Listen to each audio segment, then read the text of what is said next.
Hey, hello, welcome, guys. Oh my gosh, it's so nice to see you again. It's been so long.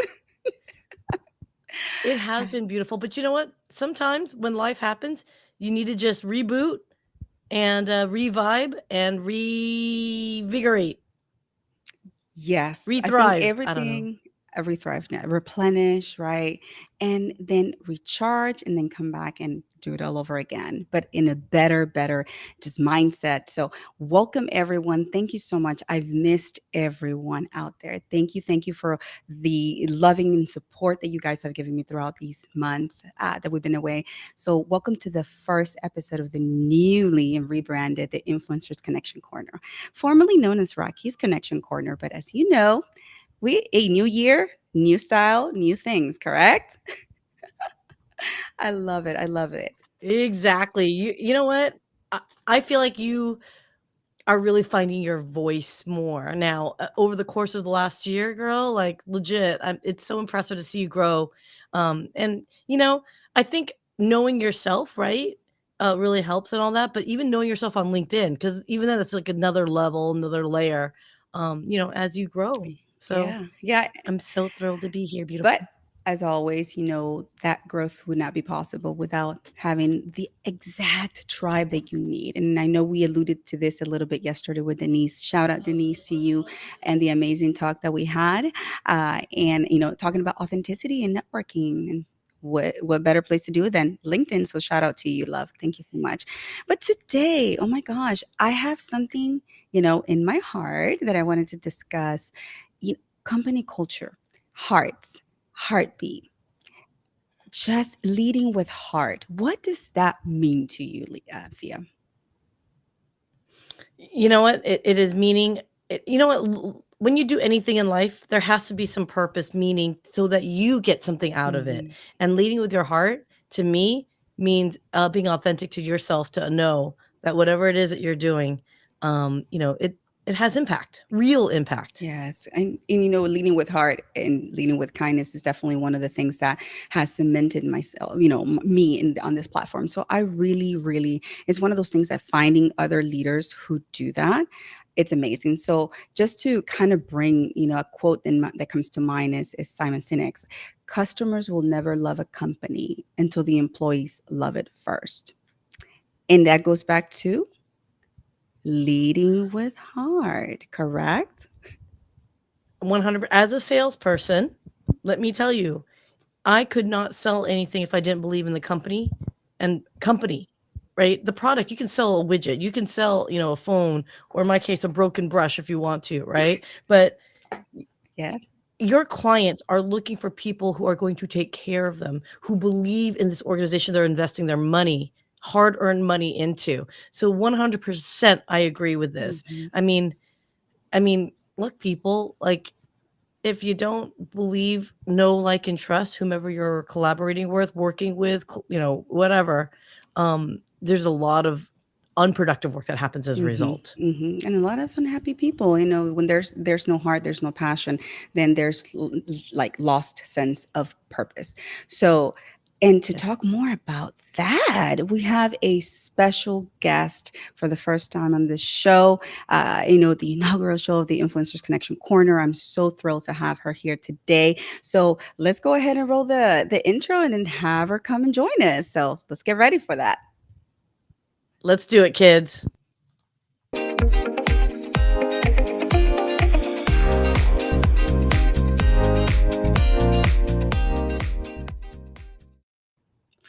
Don't we just love this?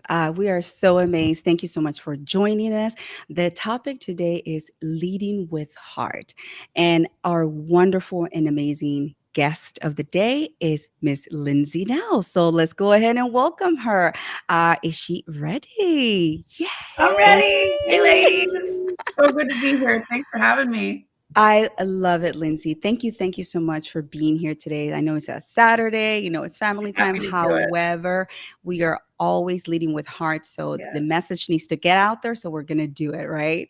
I love Important it. stuff. Yes. You guys got a lot of good stuff at the top. I love it. I love it, Lindsay. Well, I've gotten to know you luckily through the Outlier Project. So shout out to all the top, I love our top individuals are friends. there. We love you guys. Shout out to Scott McGregor, Kathy Love, Andrew the Good. Oh my God, so many wonderful people. Thank you guys for always supporting and just for having this fantastic, phenomenal community of individuals like yourself, Lindsay, who really, really lead with heart, lead from experience, right? So tell the audience a little bit about you, and then Yeah, we dive sure. right in. Sure, I'd love to. So I spent 25 years in corporate America and 23 were climbing the ranks at IBM. I used to run big sales teams for them. And my family put in 105 years at IBM. So I was literally born into this big blue legacy. I was a big blue baby. And after 23 years had passed, I was ready for a change. Another company sought me out, said, come lead a sales team for us. I said, sure. So I left all my decorated career, my legacy behind, and I went to this other company. And in 6 months, they fired me. And My, anyone that my. knows me knows that was not part of my plan. I was gutted. I was sideways. It took so much strength and courage to be able to even talk about it. And Yes. after a month passed, I asked myself 3 questions. I said, what am I good at? What do I love to do? And how can I help people the most? And what I knew how to do was to build modern leaders and create irresistible culture that drives results. And so 2 years ago, I started my company, Heartbeat for Hire. I wrote a book. I started a podcast. I speak. I coach leaders and leadership teams on all of these things. And it's been a wild, wild ride, but so fulfilling. So Oh happy to my tell you more. goodness. Well, isn't that what entrepreneurship usually is, though? It's Yeah. a wild roller coaster, but at Yes. the end of the day, it's the most invigorating and it really, really fulfills us. And I like to coin this term, fulfill us. Yeah. And so tell me a little bit about, I know you touched upon being let go after Yeah. 6 months. Oh, You no, you I was have fired. Let's call it what it is. It was painful. And let me just say this. I'm not a quitter. I never would have left that job. And I was so anxious. I was mm, struggling so hard. I wasn't sleeping. I was second guessing myself. I wasn't relying on any of my power skills. And we're going to talk about power skills. I know we are, but I wasn't relying on my instincts, my sense of humor, my ability to read people, because I was second guessing myself. I was being micromanaged so hard, and they were mhm, asking me to micromanage. So if I had stayed, I anticipate I would have been in a really bad state, health wise, mentally, certainly emotionally. So it was a gift. I was shoved out of the nest, and it mhm. forced me to really uncover my purpose. And for that, I'm super grateful. So, yeah, whenever something like that happens, it is for sure rattling and stops your heart and makes you really question who you are. But, those accomplishments Mhm, of mine, those are my accomplishments. Those are facts. Those aren't mhm, feelings. And no matter how ugly that firing was, nobody took that away from me. That was mine.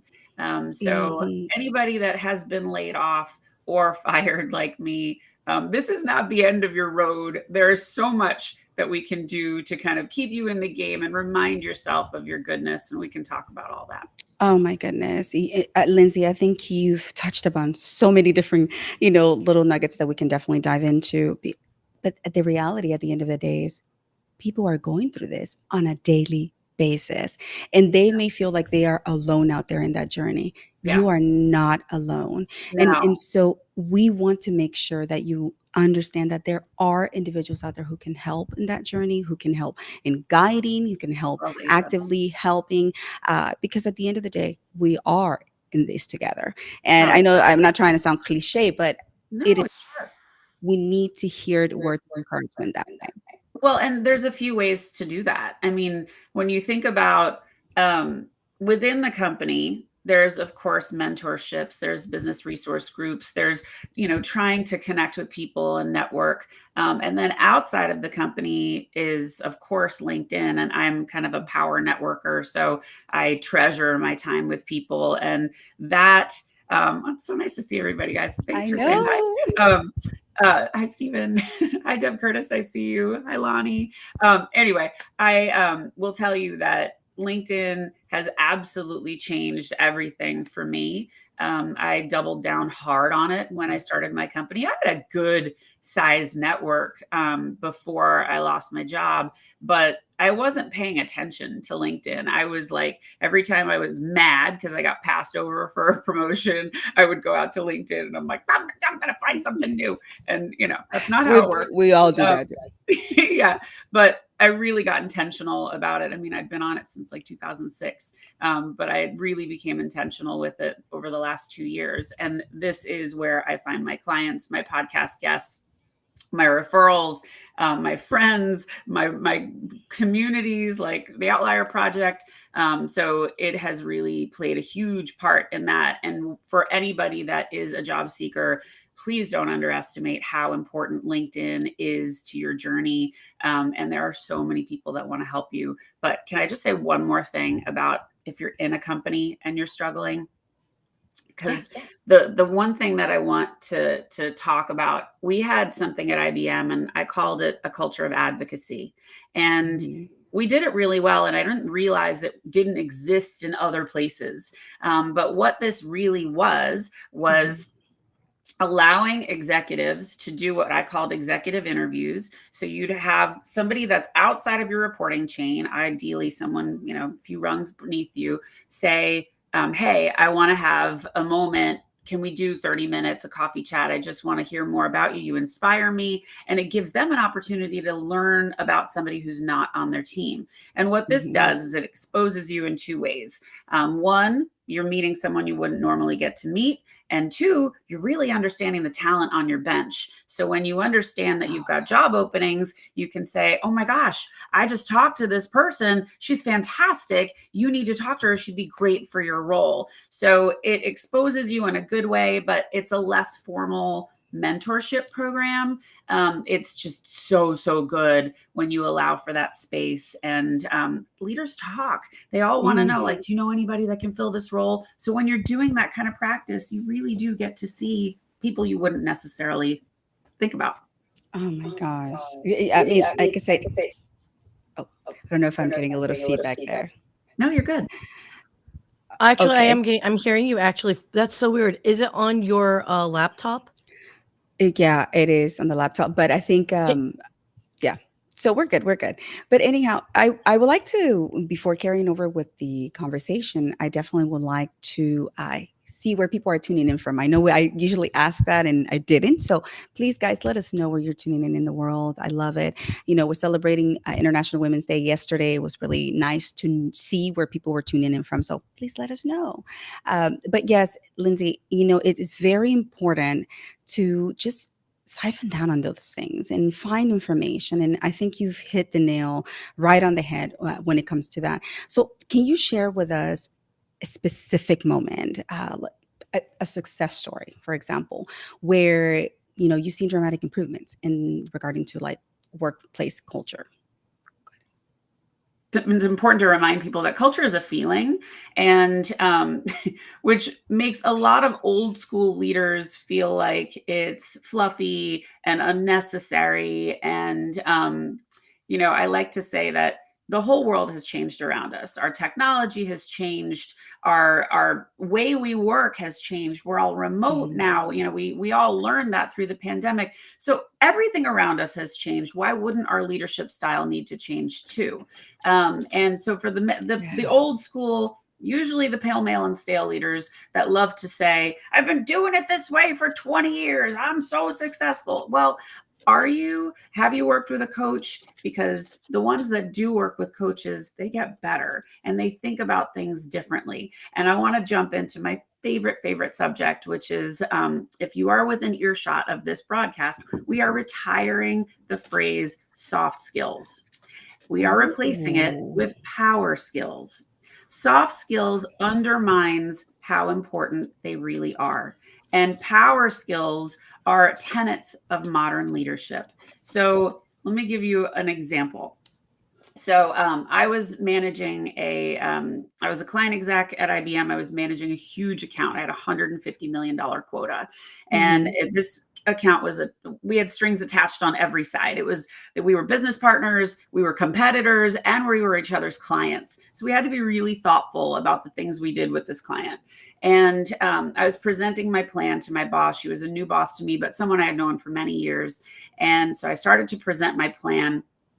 And she says to me about halfway through, and she says, "Girl, I've got your back. Now fly." Ooh. And those words were they took my breath away then. They still take my breath away now. And that moment told me my boss has my back. If I screw up, if I fail, she's got me.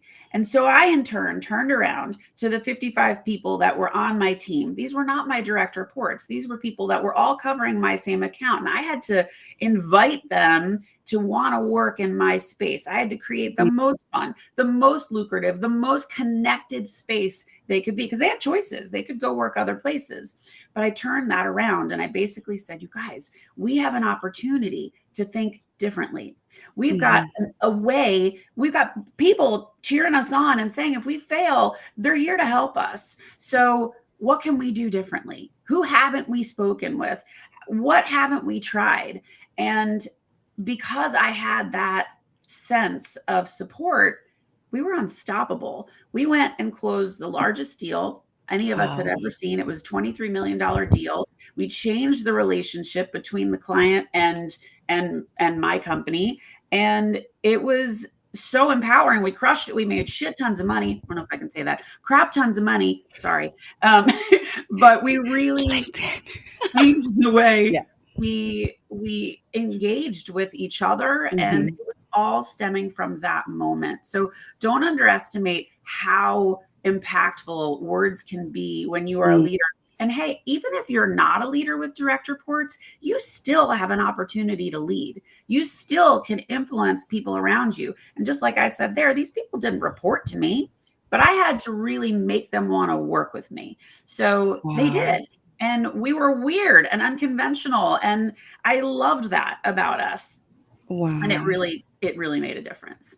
My goodness. I mean, that's a fantastic, phenomenal story and a success, right? And how do you manage that? As obviously as a top leader that you are and everything that you've done in your stellar career, what are some of the common pitfalls that organizations fall into just because they don't know how to cultivate that work environment? So Sia, you'll appreciate this because I know you're a salesperson. So I came from sales. My whole career has been in sales. And I think the biggest thing that I see, the biggest faux pas, is when leaders take top performers and they promote them to managers. And the reason this is such a problem is because most of the time in sales, the top performers are motivated by their wallet.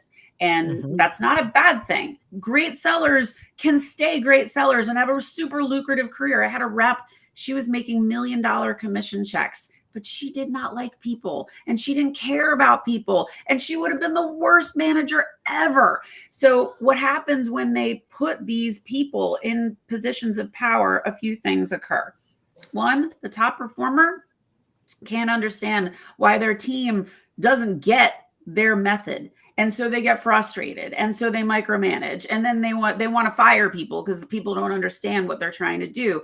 And they just haven't been properly trained. So you have to ask this question: why do you want to be a manager? And you want to listen for things like, I like to see people win.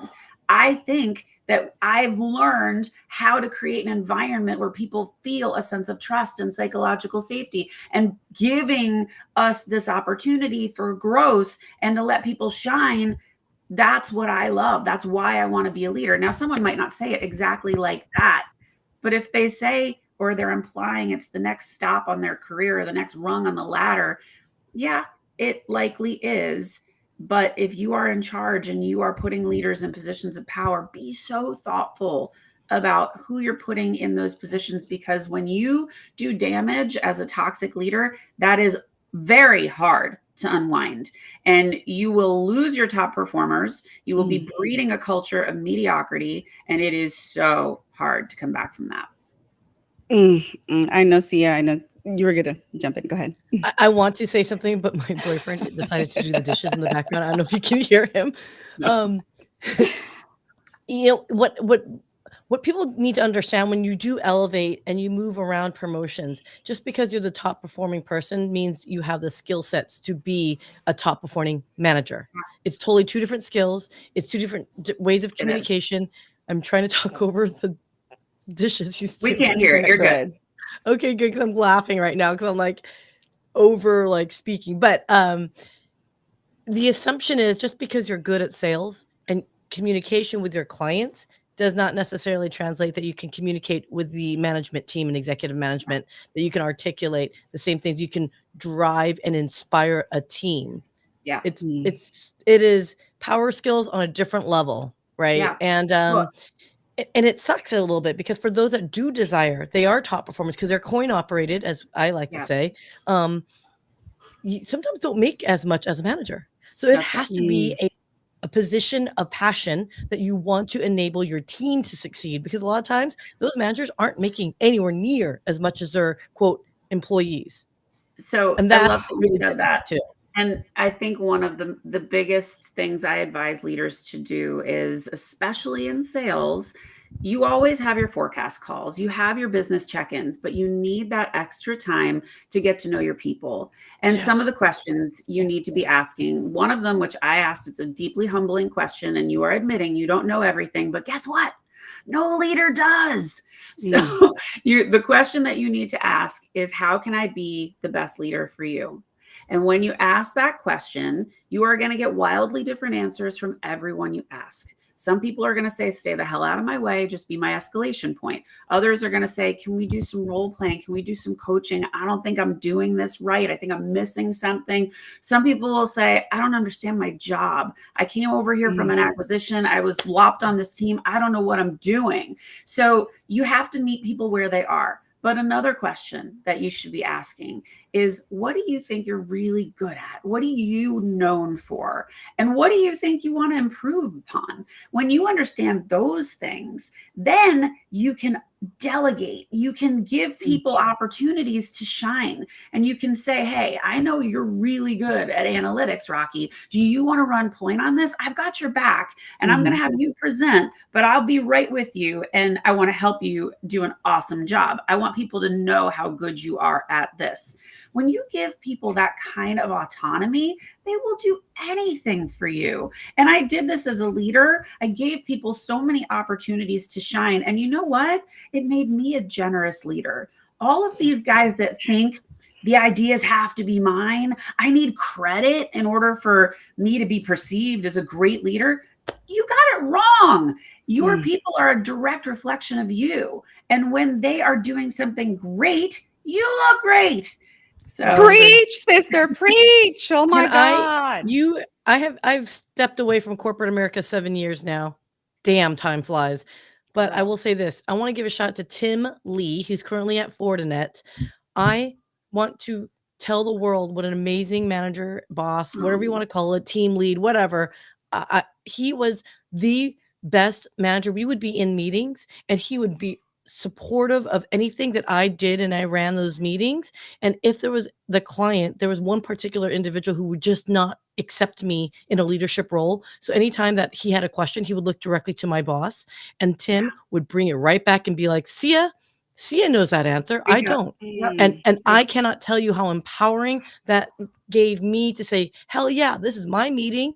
And I owned that space. And that person who just culturally would not respect me, he had to listen to me in front of his bosses because my boss put him in his place. And it was so good. So shout out Tim Lee, and Lyndsay, you just nailed it, because if a manager can show the world how awesome their team is, it just makes the world, the interaction with clients and your other team members internally, understand the value you bring, and you value them, right? That's what I'm trying to say.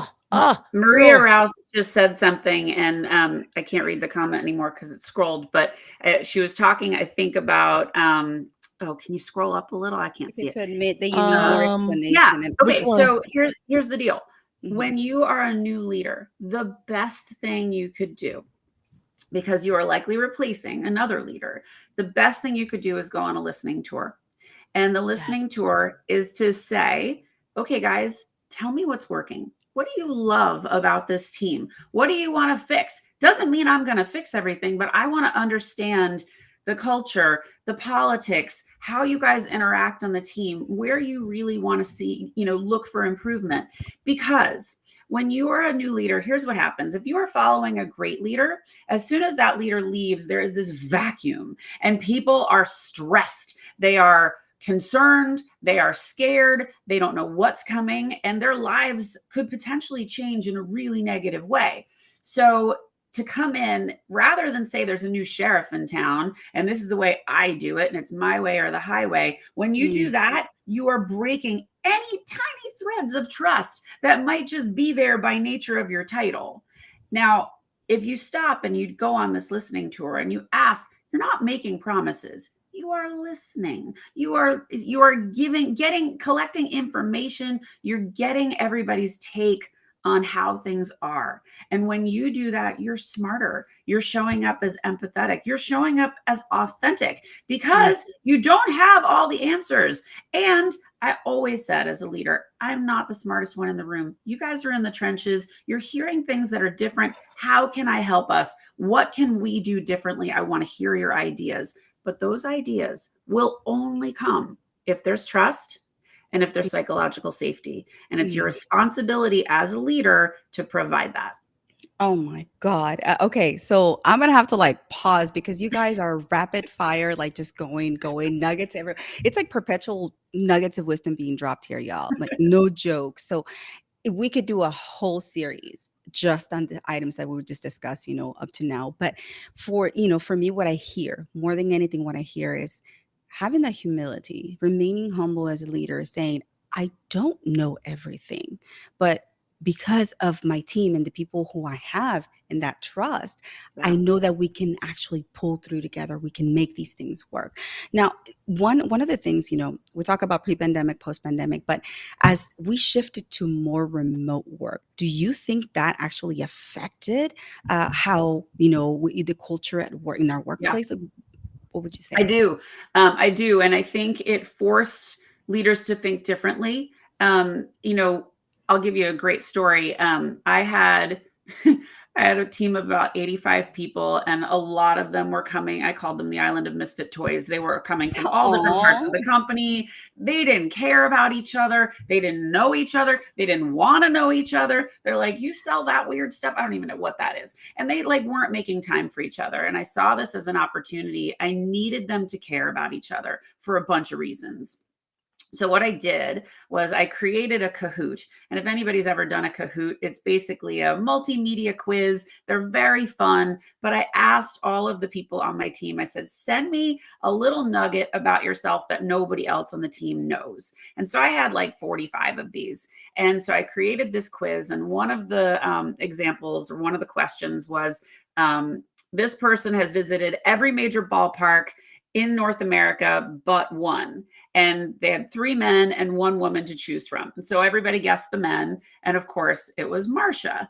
And so everyone's like, no way, Marsha, that's so cool. So every time we got on a call with Marsha, someone would ask her a question about like, what's left? When are you going? And all of a sudden, Marsha looked different to them. She was now a person. She was actually more interesting. And this was just the tiny bits of forging connection. Now, the next thing I did, which was really important, we built a storytelling practice. And what I told everybody was, I want you to curate a story about the products that you sell, but you're going to say it in a way that you're going to tell it to my retired school teacher mother. So no acronyms, no technical jargon. We've got to simplify and make it really easy to understand. And so everybody on the team was responsible for telling a story. And so I started featuring them on our team calls. And I would say, okay, Sia, it's your turn. You're going to tell your story. And so what started happening was all these light bulbs started going off like, that's what that does? Oh, that complements what I sell so nicely. I need to introduce you to Kevin because he's my customer. He needs that. Okay, let's talk. And so we started having all of these moments where people were recognizing, I get why we're together now. I get why this is important. So then we turned it external. and we invited business partners and our customers to these calls. And so we were getting like 500 people attending these calls. And I had a few business partners call me. They're like, dude, I had no idea that's what that did. I'm changing my whole strategy because that fits so beautifully into what I've been selling all this time. And so when now everybody's connected, we understand each other, we can talk about why you need to go and meet so and so on the team and why they're important to your strategy, Mr. and Mrs. Customer. So all of those things were moments of creating psychological safety, creating trust, giving people an opportunity to shine, but it forged connection, which inspired innovation. It created new best practices. It allowed people to be vulnerable in front of each other and say, I'm having a hard time with my story. What did you do? Oh, and they listened. They listened to each other. Active listening is so, so important. It's a great power skill. So many good things came out of this. I hope that kind of illustrates some easy ways to, amp up your leadership style. Oh my gosh. Not only did it illustrate it, but it really paints the full picture in that regard because it's injecting the human back into Yeah. humanity. And I think that is one of the most important factors, honestly, when dealing with groups, when wanting to connect. And I mentioned this yesterday and during Denise's show that as humans, innately, we have a desire and a need to connect with one another. Yeah. If that line of connection is not there in any setting, you know that they're going to be discombobulated, honestly. So for Well, me, that's very important. Go ahead. but this answered your question about being remote. So Mhm. this team was entirely remote. And many of them had never met each other. And I had never met so many of them. So we had to forge some kind of interest in each other.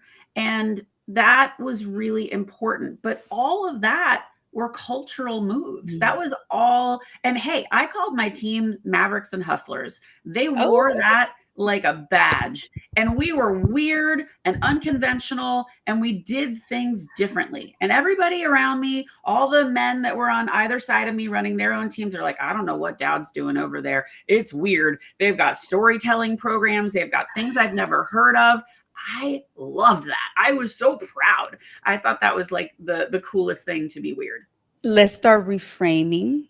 Instead of weird is unique as Yeah, the well, weird's essence. good. I Just celebrated. no, and I love it. I love it because we own that. We own that. It's not soft skills, but it's a power skill. So Yeah, everyone hashtag power skills because I our love skills. that. I love it. Thank you so much for bringing awareness of that. And because we do need those little its and bits. Authenticity for me is Mm, at the top of the chain when it comes to actually giving people that validation. I see you. I yeah. understand you. Now, how can we connect and make this work as a unit? And Mm, many workplaces like that. So, moving forward, how, like, what is it that differentiates you mm. from just, because you have a unique, just like that spice that you have, Lindsay, it's amazing. So, tell us a little bit more about it. I mean, I like to think I'm a weird combination, not a weird combination, a unique combination of a lot of corporate experience with a lot of heart. And because I walked in these shoes and because I led big teams, I know what works. And we've all had those terrible leaders.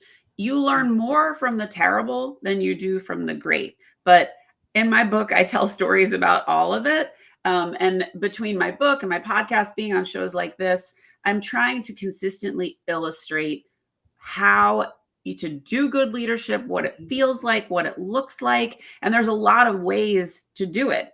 I don't want everybody to have the same style of leadership. We don't want that. We want everybody to lead with their own character, their own purpose. But there are some tenets that should be universally accepted. And my goal in life is to transform leadership as we know it. And if I can make a dent, I'm going to try. And so that's really what my purpose is. And I think my background sets me up nicely for this kind of work. So I gotta it's tell you right fun. there, the fact that if you can just make one manager effective, Yeah. collaborative, supportive, it multiplies, right? You've got an entire team now of people. Like I said, I gave Tim Lee a shout out from 7 fracking years ago, people, Mm, Yeah. but it's made It's such a never too profound late. impact for me and my self-value. And Yes. now that I'm mature, I can pay it forward, right, to the next gen, right? And I love that's that you where said that. what you're doing is so critical and important. And by the way, thank you everyone that's like on today. We're over 100 people listening. God, So think about That's so all great. these people alone, Lindsay, that are Oh, listening and great. saying, "Heck yeah."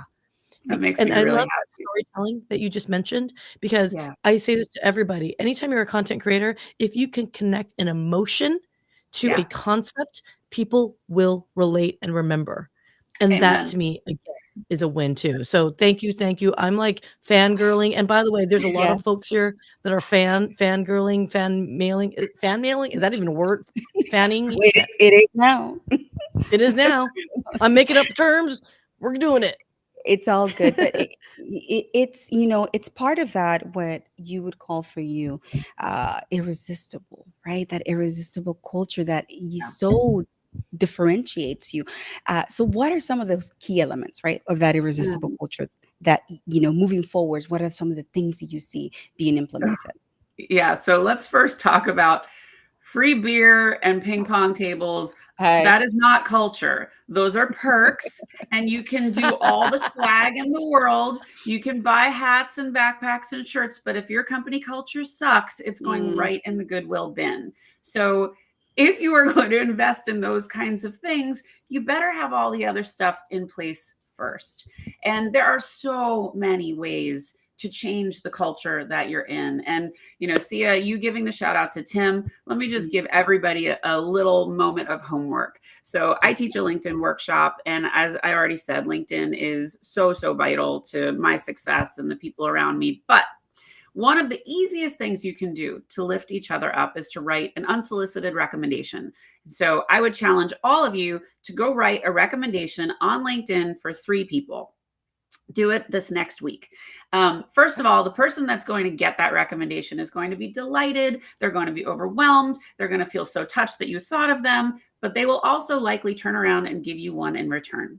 And the guideline for recommendations is you don't want them to be more than a year old, but ideally you want them 6 months or less. So that's one way of doing it. Now, that's using mm. LinkedIn. But if you're in a corporate setting, one of the easiest things you can do is a shout out and send their manager a note. I have to tell you how absolutely amazing Stephen Ang is. He is Oh. doing this, doing that, whatever you're going to say.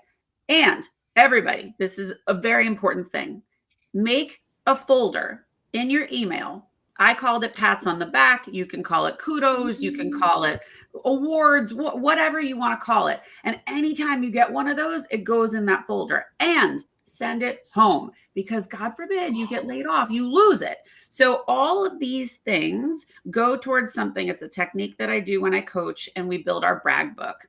And your brag book is all of the Ooh. recognition you've ever received in any job you've ever had, your certifications, your awards, your podcast, if you were published in an article, if you were whatever it is, it goes in your brag book. And the reason you do this, by the way, this is a living document. So this follows you in your career.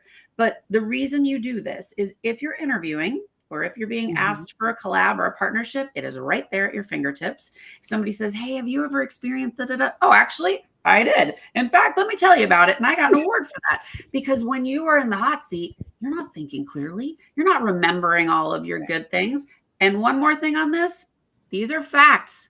These are not feelings. Don't be shy about talking about your accomplishments. If you don't Yes. boast on yourself, nobody else will. So, Rocky asked me, how do I differentiate myself? Well, I know I'm good at a few things. And it took me Yes. 51 years to be able to Yes. say that loudly, but I know I'm good at these things. So I'm not going to be shy about it. And I want people to know, hey, I'm an expert in this space and I've got the chops to show. So build your brag book, keep that with you. That's so, so important for your development, for your career, and it makes you feel good. Yes. I'm over here trying to hush myself because I'm like, yes, keep I'm going. like making weird. Okay, I have to just add this because you know what? Damn it, we haven't done it, and you know me how I like to play. Celebrate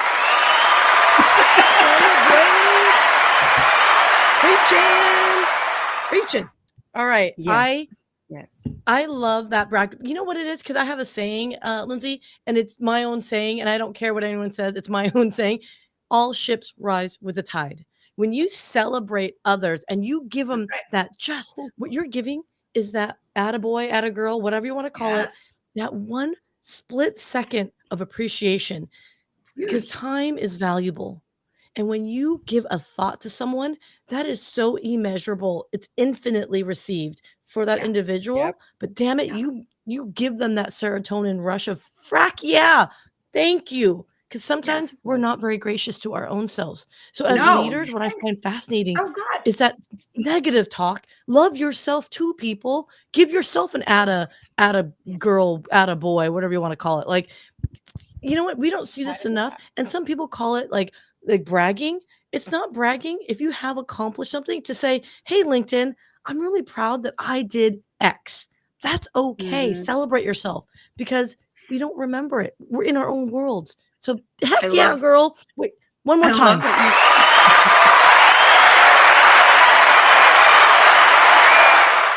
you If I Right. may, Yeah. it's not bragging, it's stating facts. Facts, Hashtag not facts. feelings. There we go. Okay. I will say this, if you this is a hot LinkedIn tip. So in your experience section where you have all of your jobs listed, put the most impactful thing or the biggest award or your biggest deal as the top line, because when you're looking at somebody's LinkedIn profile, most of the people aren't going to open that up. They'll only see that top line. So put the Mhm. most punch in your face, like badass thing you've ever done on that top line, and they're going to see one thing after another that you are really good at.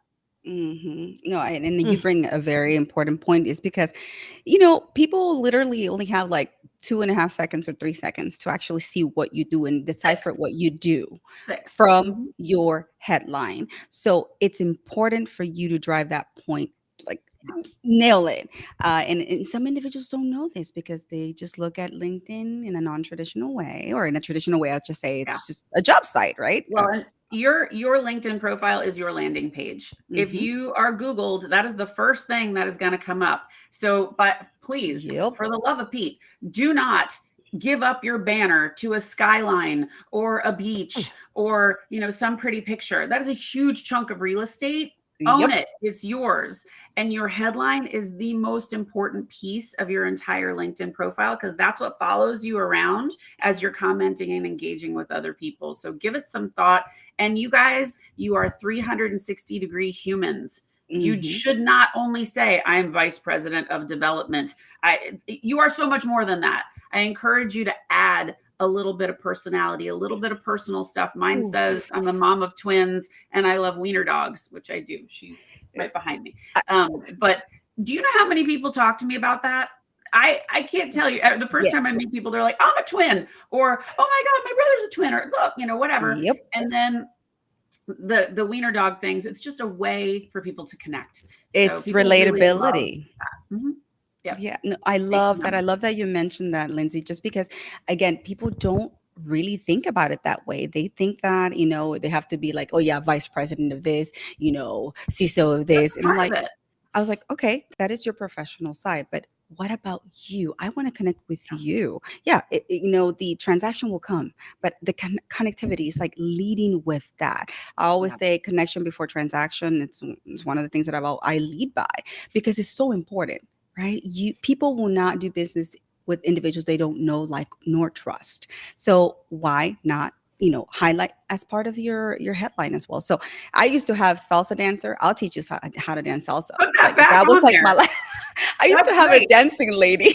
Yeah. Well, so I had a client and she's like, Lyndsay, I'm a cabaret singer. Should I put that there? I'm like, absolutely. That's so cool. Absolutely. And so now people look at that, they're like, you're a cabaret singer? There's a woman who just joined Outlier Project and she's a hip hop dancer. And Oh, I'm like, I would never know that by her picture. So it's so cool that she put it there, and it makes me want to learn more.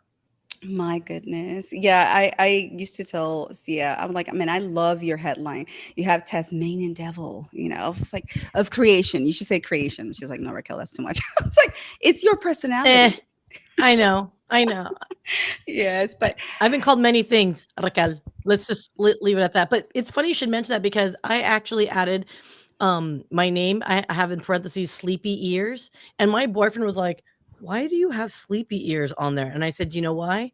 Because there's a story behind it. And if mhm, anyone cares, they will ask. And Yes. when they ask, that tells me there's some curiosity and they're willing and they're Yeah. wanting to learn more and have a conversation. So yeah, um, uh, your headline, your image that you put up is so critical. And yes, Yeah. it does hurt me when I see people say VP of blah blah blah or CEO. It's mm, like, you know what? That Well, make I that your don't mind if they have secondary, that as long but as they have who other you are stuff. should be the first. Yeah, they just have to mhm, have other stuff Right. besides it. And, it's a really funny conversation I have with my kids because they do not like that my Instagram is my business and my personal. And I'm like, guys, I'm one person. I don't have mm, everything. I live with a lot of purpose. So everything that I'm mm. doing dovetails off of each other. And they're like, yes, but we want our stuff to stay separate. I'm like, sorry, I'm a mother and I have children and you are a part of this equation. And, um, some people think differently of their brand that way, but for me, this is so much of how I show up and it's important. Love it. And showing up is extremely important. I think that is the first step, for us in our journeys is being able to show up just as yourself, authentically you, and impart wisdom. Do as much as you can for the community. And I live by that. Collaboration is another one. But Mhm. I know we digressed, but it's important to touch on those things, those subtleties that people really don't take into consideration that can actually be major for their Mm. careers and journeys. Uh, you, and looking into the future, Lindsay. So I'm gonna shift this back to the Mhm. actual topic. Looking ahead, what trends do you foresee, like in the future, for workplace culture? Like, Mm. how can these cultures thrive with everything that is being injected? Yeah, listen, I mean, the easiest way and, why I coach the way I coach, I work with entire C-suites to Mhm. really rewire the way that they lead. We work on communication, we work on, how do they vulnerability is a tough one for a lot of Oof. leaders. So Yes. if you, it's such a hot word and everybody's like, be vulnerable, it'll help you be authentic. And, these are kind of buzzwords, but for somebody who has been kind of leading like an ogre for 20 years or Mhm. really tough, the concept of being vulnerable and them sharing they were bad at something is not real appetizing. So the way that I teach this is vulnerability is a spectrum. So Mhm. you can go really light and be like, did anybody slip on the ice today? I fell and I hurt my butt. I'm so Oh sore. my God. You're not saying you're bad at anything. You're just giving someone an opportunity to relate to you. And that's really what vulnerability invites. Now, you if you're a CFO and you say, I was the worst accountant ever, sure, that's really vulnerable. Does it mean you're a bad CFO? No. It just means that you grew from that moment. And I think having leaders embrace the humanness and really being able to hone in on those power skills, that's what everybody asked for in the Great Resignation. The Great Resignation, we saw people leaving their companies in droves without jobs to go to. They had had enough. They demanded to be treated better. They were so over this, I'm working crazy hours for you. You don't appreciate me. You don't highlight anything I'm doing. You've passed me over for promotions, like enough. And so I really do feel like that shifted things in the way that leaders had to think about their employees. And I look at companies led by like Sir Richard Branson, who always puts his people first.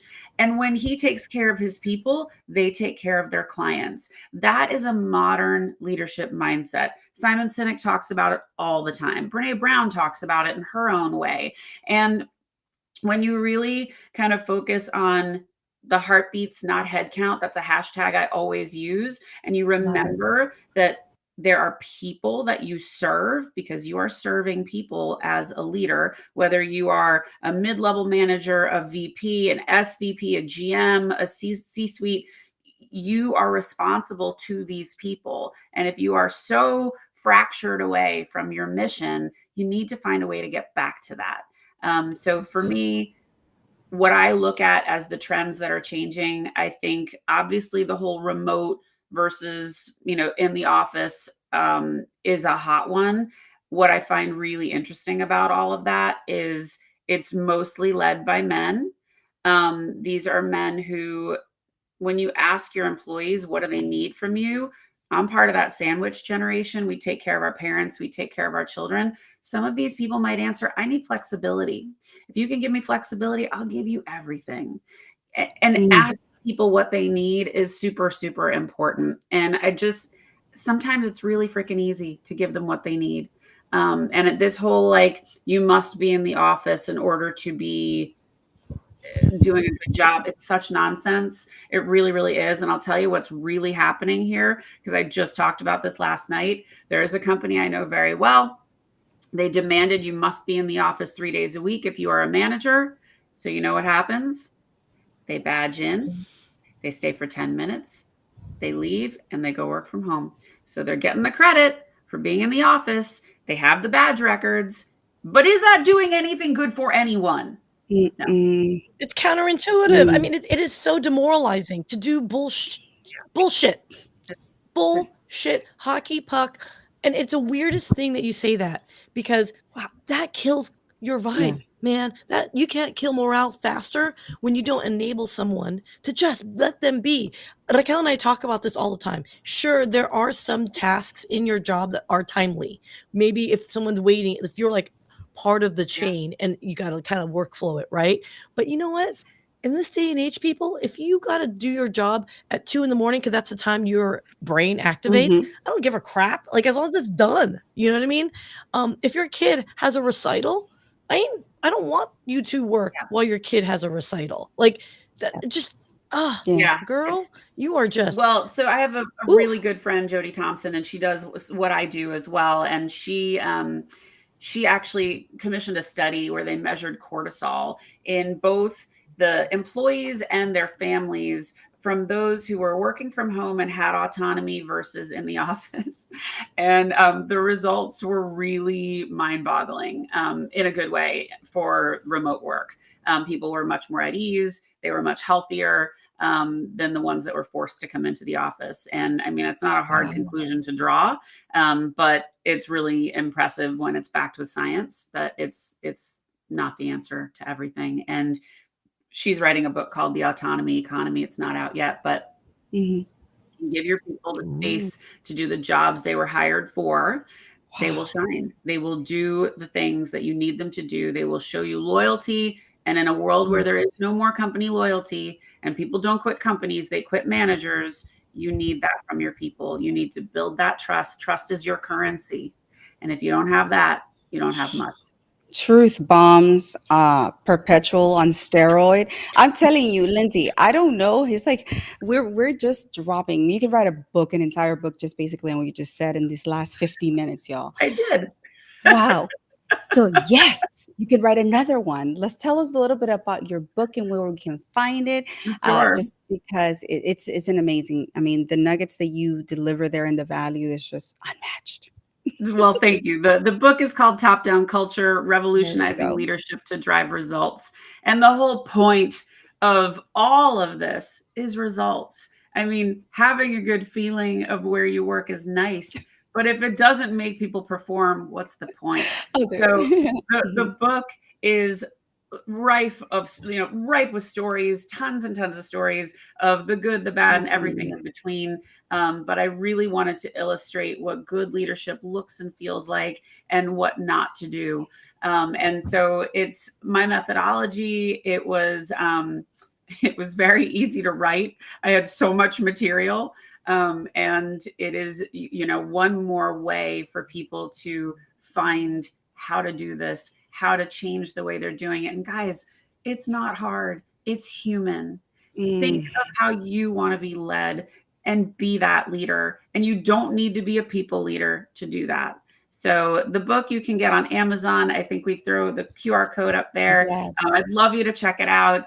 And I'd love your feedback and reviews. I mean, to me, this is just one more tool in the toolbox to spread the love and help people understand there is a really great way to lead and anybody can do it. We'll definitely keep I have a call to spreading. action. Oh, yeah, go for it. Yeah, go ahead, keep spreading. No, oh, well, oh my God, can I just tell you guys, I'm laughing because Raquel and I are moving each other. So if you see a lot of herky jerky, it's because we're laughing because we're doing it. But anyway, call to action, everyone. I will challenge. There have been at least Mhm. 11 QR code scans so far. For those that have scanned and those are about to scan, I'm all for doing a little book club. Shout out Benita if you Ooh, want to do this book. Um, yeah. I love it. I challenge whoever wants to participate with me and Raquel, let us read it and Yes. let's talk about it because I'm all for it. So you guys, whoever scans, hit me up and Raquel up. Let's do a book club and let's challenge Lyndsay a little bit here with her book and maybe she can give us insights of our findings of what she's put out. Yes. Guys, let's do Yes. this. Love Love that. that. I think that's such a Thank great you. idea. Definitely such a great idea. And shout out to Avil Beckford, and she also does, the Yes. book. So thank you so much for the support. And to me, it's one of those things like, okay, we bring this. We're on LinkedIn. We lead by example, and Lindsay is no exception. Godly, your top leader, just, and I'm saying this with the utmost care and nurturing, that I can. Influencing, you are influencing that space, you are leading it. And my gosh, I'm just so honored to really know you, to really be, right there with you and learn from you every single day. So one last thing, do tell the individuals, we talked about your book, but how can they reach you? Yeah, so the easiest thing is to go to my website, Heartbeat for Hire. All of my socials are connected there. The book is connected there. The workshops that I do are all there. But I'm super active on LinkedIn. If we're not already connected, please connect with me. I love meeting new people. I love being connected to new people. I am always inspired by the incredible things I see out there. And all of my content that is on LinkedIn is also on my other socials. So I have a YouTube channel with my podcast. Would love you to check it out and subscribe.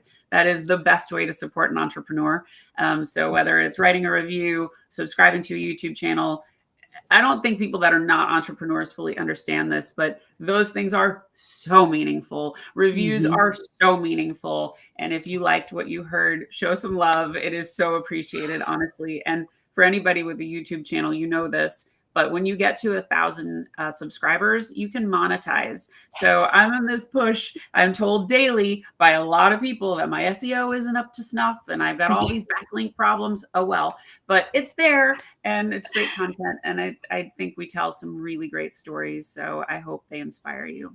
Oh my gosh. Let's not even get started on the whole your SEO needs to be reworked, DMs on Well, anyone that gets LinkedIn. my out of office knows exactly where this is coming from. So yeah, it's Yeah, no, pretty I fun. just think it's hilarious. We went on a rant on that yesterday, so we're not gonna do it here today, but people know what we're talking about, the whole Oh pitch yeah. slapping. Oh But yeah. Lindsay, I'm not even gonna, prod your brain. I'm not gonna pick your brain anymore because you've delivered so much value during the show. I'm blown away, and I hope the audience really walks away. And I hope you guys were Oh, thank taking you. notes. And please hashtag team replay if you believe, if you have someone in your network who can benefit from the information that was delivered today, which I know everyone can. Every single one of us who are on this platform can definitely take and internalize many of the golden nuggets that were dropped here. So, Lindsay, are there any parting words, anything you would like to say before we, sign off? I just think it's so important for you to live in your purpose. And whether that is through a corporate job or being an entrepreneur, you have to find your why. And sometimes when you're working for someone else, it's hard to do that. And especially when the mission is defined by somebody else. But when I had all those corporate jobs, I had to get behind what I was selling. Sia said it at the top. Whenever you're good at something and you really can get passionate about it, you're going to just light the world on fire. So Mm, find that purpose, find your why, and it will always serve you well. It will act as a really good moral compass, but you're just going to be better. love it. Love it. Oh my goodness. Miss Sia, would you like some parting words? I know you have a lot to say about this. No, this is so inspiring and Lindsay, thank you so much for your time to Yep. talk to us. My I pleasure. mean, guys, I'm going to like cut these up into shorts that everyone Shorts. can just digestible, and everyone just please, it's so great and inspiring to excel, to do more, to be more, to get more. You know what I mean? So just put yourself out there. Lindsay, you've been awesome. Thank you so much. I mean, Thanks for damn. having me. Oh my God. Well, from my Mm-mm-mm. side to you guys, definitely thank you, Lindsay. It's an honor. And like I said, I appreciate you. And I'm just so happy that we are in the same tribe, that we are, walking together in unison for making the communities, making the workplaces even better. From me to you all, thank you to the audience members who are still here. My goodness, I am just so I'm so grateful every single day to be able to get the support from you guys. I love you. Thank you from all over the world, literally. But from me to you, check us back out in a few weeks. This show will be bi-weekly, every 2 weeks. We're gonna do So from me bi-weekly. to Yeah. you, yeah, we're gonna do bi-weekly. So just from me to you, I just want to tell you I have what I call my 3 L's: always live, love, and lead. And, Lindsay is a stellar example of this. When you live with authenticity, you are honoring yourself. When you love with authenticity, you're honoring others. But when you lead with authenticity, you're doing both. So keep doing both every single day, guys. And always feel free to reach out to us, connect with us. And this is what this corner is for: Connection Corner for people who are influencing and leading the way for others. So I love you all. Thank you again, ladies. And let's keep it rocking. Thanks, See ladies. you. Love being with you.